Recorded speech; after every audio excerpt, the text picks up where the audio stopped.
Hello everyone, I am Dr. Priya Singla and we were discussing about directive principles of state policy. So in the previous videos we have discussed about the nature of directive principles, what is their significance and how they are different from fundamental rights.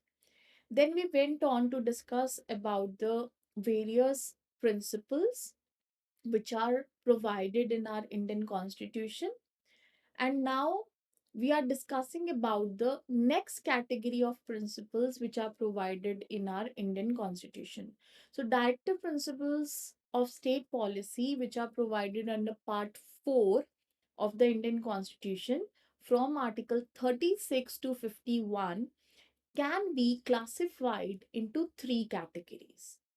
First category is socialist principles, जिसके बारे में हमने last video में बात की है, जिसमें आ जाते हैं social welfare principles like you know reducing the social inequalities, redistribution of resources, free legal aid. All these principles come under that category.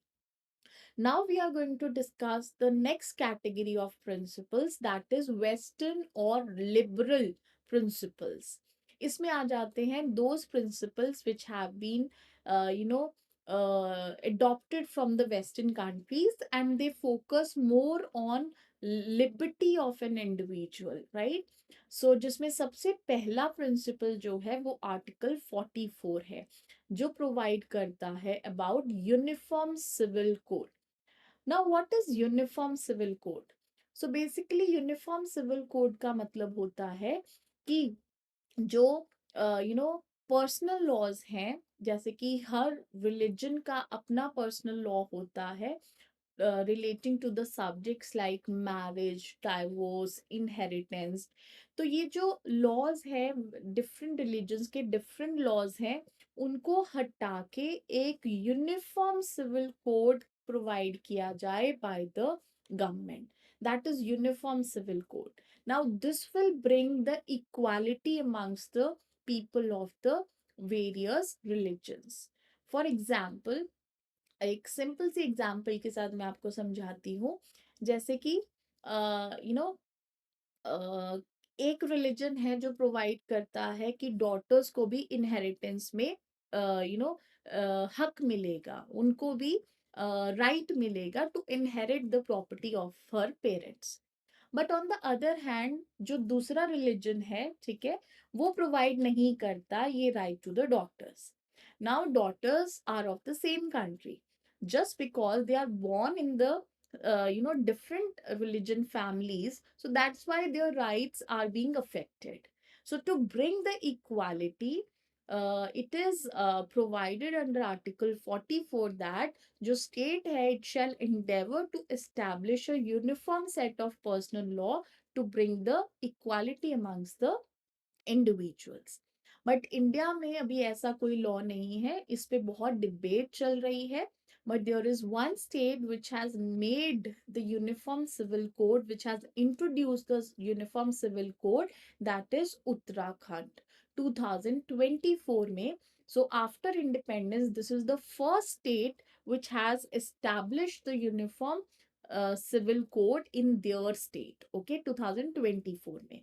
But there are other examples also, जैसे गोवा में है पोर्चुगीज सिविल लॉ है, which is also focusing on uniform civil code only, but that is before independence law.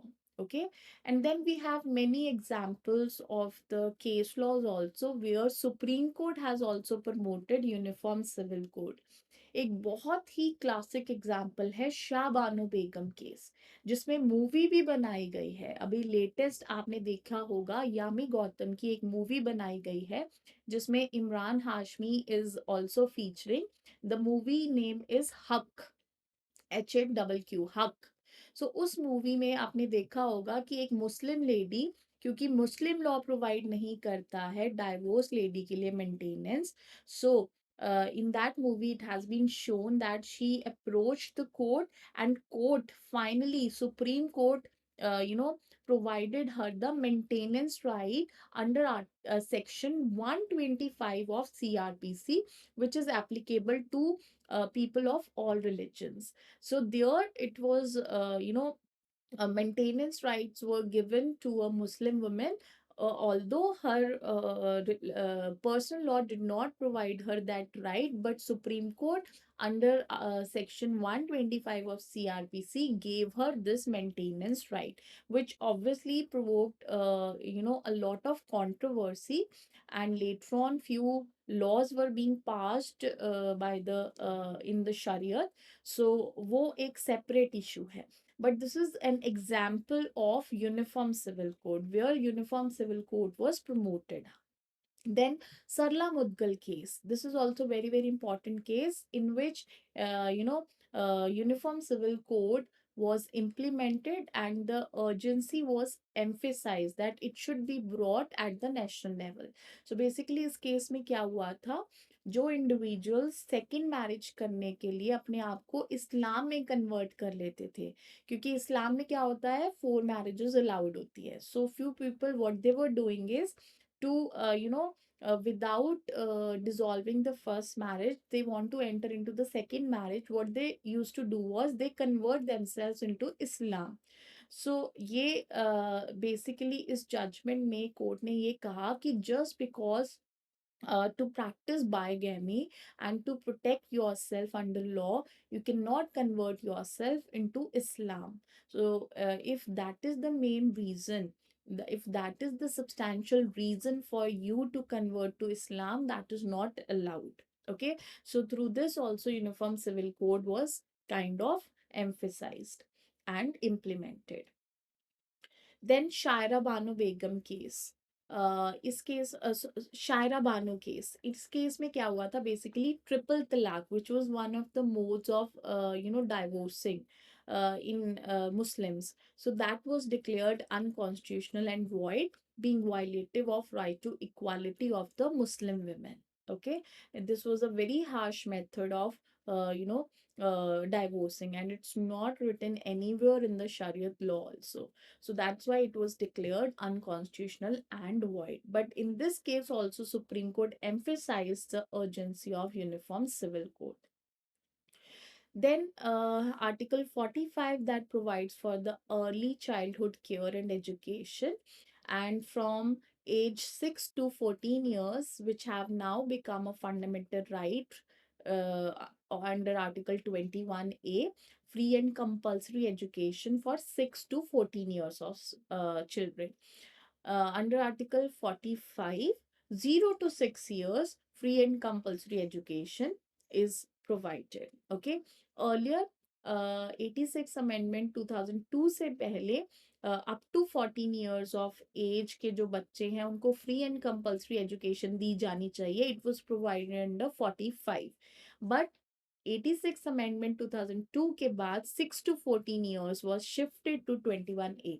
So now for 6 to 14 years of age, जो children have free and compulsory education is a fundamental right. The difference is fundamental rights are enforceable, whereas directive principles of state policy are not enforceable. Then examples like anganwadi scheme, जिसमें mid में जो बहुत ही tender as children होते हैं उनको day care provide की जाती है. Then we have mid day meal schemes जो इंट्रोड्यूस की गई है इन गवर्नमेंट स्कूल्स में. Then Right to Education Act 2009. All these are the examples of Article 45. Okay. Then we have Article 48 that provides that the state shall promote agriculture and animal husbandry, and it has to take the steps for preserving and improving breeds of cattle.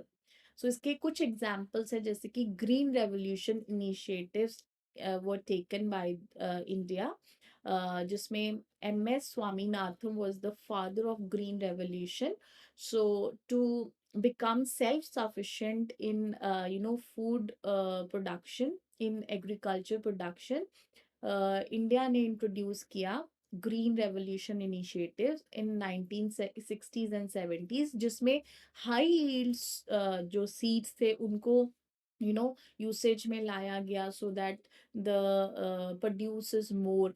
Then advance farming techniques को apply किया गया, and white revolution introduce की गई under the name of operation flood 1970 में, जिसके father थे Varghese Kurien. So basically उसमें क्या क्रिएट किया गया, नेशनल डेयरी डेवलपमेंट बोर्ड, जिसमें नेशन वाइड एक मिल्क ग्रिड क्रिएट किया गया, जिसमें जो रूरल मिल्क प्रोड्यूसर्स थे, जो भी गांव वगैरह में लोग मिल्क प्रोड्यूस करते थे, उनको एक मार्केट प्लेस दे दी, उनको एक एक अर्बन मार्केट को उनको एक्सेस दे दिया। Through that now they could sell their milk directly to the and users. तो जो मिडल मैन था उसको खत्म कर दिया गया था। तो जो रूरल मिल्क प्रोड्यूसर्स थे उनको बहुत अच्छा प्लेटफॉर्म मिला, एंड जो वो फार्मर्स थे, जो भी प्रोड्यूसर्स थे, उनको इनकम भी उनकी इम्प्रूव हुई, and they started producing more milk because they were making more profits. So this operation flood, which is also known as white revolution in India, was introduced in 1970. And dairy cooperatives like Amul, आपने अमूल की add भी देखी होगी, ठीक है, जहाँ पे गाँव से लोग दूध लेकर आते हैं और वो जमा कराते हैं अपना मिल्क ग्रिड में, एंड वहां से फिर उनको पे किया जाता है, ठीक है।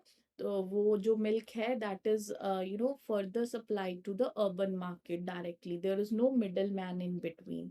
सो ये जो है ये सब कुछ आर्टिकल 48 के अंडर इंट्रोड्यूस किया गया है, basically to promote the modern and scientific agriculture and animal husbandry. Then laws have been made for the protection of the cows. They are the milk producing animal. Cattle is the milk producing animal, so that's why their protection is very important. So cow slaughter के against appeal किया जाता है, that is the reason. And also agriculture laws में जहाँ पे जो agriculture income है वो exempted है from tax. So these are the few initiatives which are taken by the government from time to time to promote the agriculture and animal husbandry. Then we have Article 48 that provides for the protection of the environment. So कुछ environment को protect करने के लिए बहुत सारे laws बनाए गए हैं, जैसे कि Environment Protection Act 1986. So this is the duty of the state to protect environment, forest and wildlife. So we have Wildlife Protection Act 1972.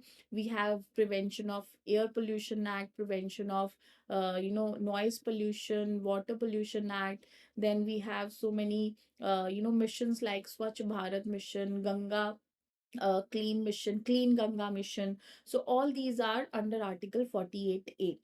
There are very, very important case laws which expanded the environmental jurisprudence in India, in our country. And MC Mehta, who is the environment activist, he filed so many public interest litigations, and through that only India में जो environmental jurisprudence है वो काफी expand हुई, जिसमें एक बहुत important case है Taj Mahal trapezium case, trapezium zone case. So basically इसमें क्या था, ताजमहल जो कि आप सबको पता ही है आगरा में है, and it's a UNESCO world heritage site and also the seventh wonder of the world. So it was turning pale, basically वो उसका जो मार्बल है, वाइट मार्बल, वो पीला पड़ रहा था, बिकॉज उसके अराउंड जो इंडस्ट्रीज थी उसमें से जो एमिशंस हो रहे थे, कार्बन एमिशंस, उनकी वजह से एसिड रेन भी हो रही थी, एंड जो emissions थे वो डायरेक्टली इम्पैक्ट कर रहे थे to the white marble of Taj Mahal. It was getting pale. So PI was filed, and जो सुप्रीम कोर्ट ने जो भी ताजमहल के अराउंड कुछ रेडियस में डिक्लेयर कर दिया कि it is a Taj trapezium zone, and इसमें कोई भी इंडस्ट्री अलाउड नहीं है। सो बेसिकली जितनी भी इंडस्ट्रीज थी उस रेडियस में, उनको रिमूव करके उनको दूर भेज दिया गया बेसिकली वहां से. So like this, so many initiatives have been taken to basically to protect the environment and for the clean water and air, right? So there are laws also for the same. Then we have Article 49 that talks about the protection of the monuments. जिसमें यही जो ताजमहल का मैंने आपको case बताया, that will also come under this. So there are various initiatives and various uh, you know uh, boards also constituted in our country for the protection of historical monuments in the country, जैसे कि archaeological survey of India that works for the conservation of these monuments. Then we have various other grants also which are provided by the government for the protection of these monuments. So they are declared as UNESCO World Heritage Sites and they are being protected under that. Okay. Then we have Article 50 that talks about the separation of powers. So it basically talks about separation of judiciary from executive. So judiciary जो है India में independent रहेगी so that it can give the non-biased judgments. So 99th Amendment which introduced NJAC, that is National Judicial Appointment Commission, in which law minister was also the part, was declared null and void, unconstitutional. The reason for the same was law minister who is part of executive cannot be the part of judicial appointment committee. So this was the protection of basically separation of powers principle, which is embedded under Article 50 of the Indian Constitution. Then last is international peace and security. So it is the duty of the state to promote international peace. And for that, India ने बहुत सारी treaties and बहुत सारे बहुत सारे conventions जो हैं वो साइन किए हैं. And UN, that is a United Nations organization, which is an international organization for the international peacekeeping. So India is an active member of that organization also, and it participates in so many peacekeeping missions. So India का जो stand है वो यही है कि it promotes international peace and security, which is also provided under Article 51. So with this, we have discussed all the directive principles of state policy which are provided in our Indian Constitution. Thank you so much, everyone. Thank you for watching. See you all in my next videos.